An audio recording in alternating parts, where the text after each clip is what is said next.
नमस्कार प्रिय विद्यार्थियों, आप सभी का सरस्वती विद्या मंदिर के YouTube चैनल पर स्वागत है।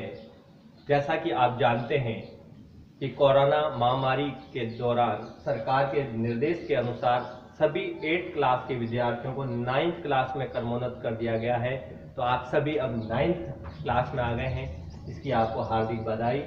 क्योंकि आप जानते हैं कि अब विद्यालय बंद है तो हमारी पढ़ाई भी बाधित हो रही है। तो विद्यालय प्रबंधन ने यह निर्णय लिया कि विद्यार्थियों का जो ये अवकाशकालीन समय है इसका सदुपयोग कैसे हो, किस प्रकार से वो अपने जो 9वीं कक्षा है उसका पाठ्यक्रम है, पाठ्य पुस्तक है, इसके बारे में जानकारी प्राप्त करें। तो हमने ये निर्णय लिया कि विद्यार्थियों को पाठ्यक्रम, पाठ्य पुस्तिका, इन सभी के बारे में जानकारी दें।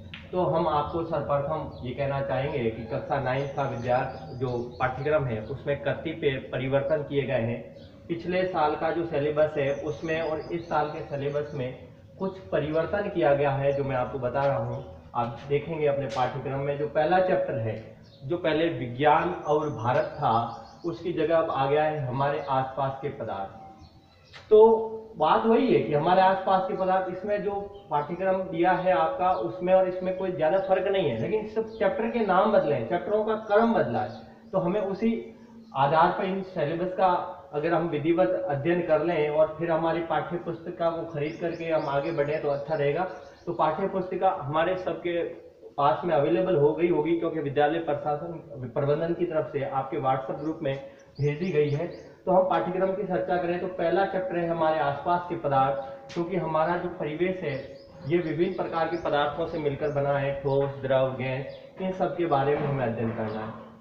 दूसरा चैप्टर है क्या हमारे आसपास के पदार्थ शुद्ध है, क्या हमारे आसपास जितने भी पदार्थ है वो शुद्ध है या अशुद्ध है। शुद्ध है तो उसकी शुद्धता का मापन किस प्रकार से करना है वो सारा दिया गया है।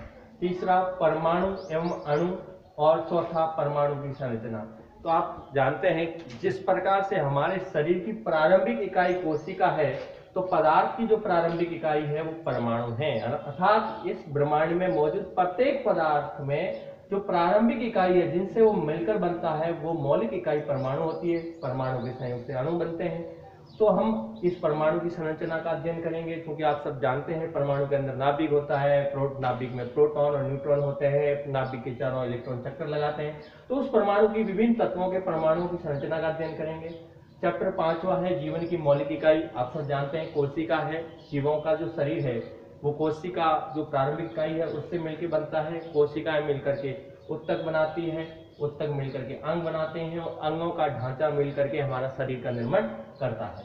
उसके बाद में उत्तक बात हो गई। चैप्टर 7 है जीवों में विविधता। आप सब जानते हैं कि पृथ्वी पर मौजूद विभिन्न प्रकार के जीवों में विविधता है। विविधता का मतलब भिन्नता है। जैसे कुछ उड़ने वाले हैं तो कुछ तैरने वाले हैं, कुछ जमीन पे रहने वाले हैं तो कुछ जल में रहने वाले हैं। तो इस आधार पर जीवों में किस प्रकार से विविधता है, जैसे कोई बर्फीले इलाकों में रहते हैं, कोई गर्म इलाकों में रहते हैं, तो उन सब के आधार पर हमें उन जीवों के बारे में अध्ययन करना है। 8 चैप्टर गति। आप सब इससे जानते ही हैं कि गति क्या है। स्पीड, आपने गति, गाड़ी की गति, स्वयं दौड़ते हो तो आपकी गति, इनकी चर्चा की होगी। तो वही गति, बल तथा गति के नियम। बल क्या है जानते हैं, किसी वस्तु को धक्का देना या खींचना बल कहलाता है। कोई वस्तु गति कर रही है तो गति न्यूटन के किन नियमों के तहत कर रही है उनके बारे में हमें अध्ययन करना है। 10वां चैप्टर है गुरुत्वाकर्षण। आप सब जानते हैं किसी भी वस्तु को हम ऊपर की तरफ फेंकते हैं तो वस्तु हमारी तरफ आने लगती है। तो इसका जो मूलभूत कारण है वो गुरुत्वाकर्षण, यानी कि न्यूटन ने एक नियम दिया था जिसके अनुसार पृथ्वी के पास में किस प्रकार सार्वभौमिक शक्ति है कि वो प्रत्येक वस्तु को ऊपर की ओर फेंकने पर अपने ओर आकर्षित करती है, जिसे गुरुत्वाकर्षण कहते हैं। अगला चैप्टर कार्य तथा ऊर्जा।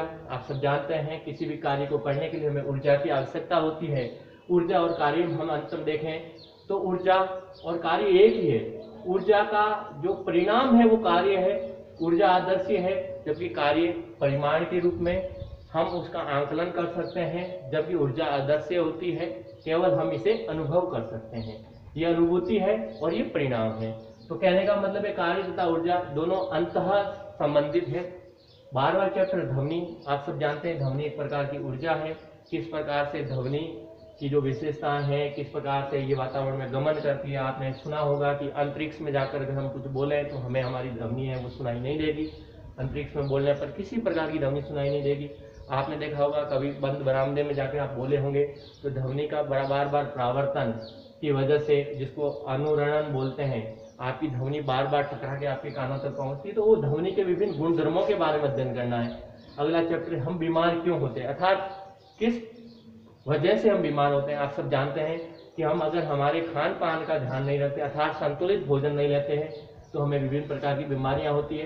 तो इसमें हम भोजन, हमारे खाद्य पदार्थ, हमारे परिवेश, हमारा रहन सहन, इन सब में कोई न कोई त्रुटि होने की वजह से, अशुद्धि रहने की वजह से हम बीमार होते हैं। तो उसके बारे में दिया गया है।